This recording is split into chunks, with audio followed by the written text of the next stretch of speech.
حضور حضور اقدس صلی اللہ علیہ وآلہ وسلم کا ارشاد ہے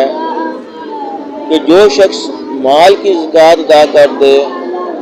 تو اس مال کی شر اس سے جاتی رہتی ہے۔ حضور اقدس صلی اللہ علیہ وآلہ وسلم کا ارشاد ہے کہ جو شخص مال کی زکوٰۃ ادا کر دے تو اس مال کی شر اس سے جاتی رہتی ہے۔ حضور اقدس صلی اللہ علیہ وآلہ وسلم کا ارشاد ہے کہ جو شخص مال کی زکوٰۃ ادا کر دے تو اس مال کی شر اس سے جاتی رہتی ہے۔ بعض روایات میں یہ مضمون اس طرح آیا ہے کہ جب تو مال کی زکوٰۃ ادا کر دے تو نے اس مال کے شر کو زائل کر دیا، یعنی مال بہت سے شرور کا سبب ہوتا ہے، لیکن اس کی زکوٰۃ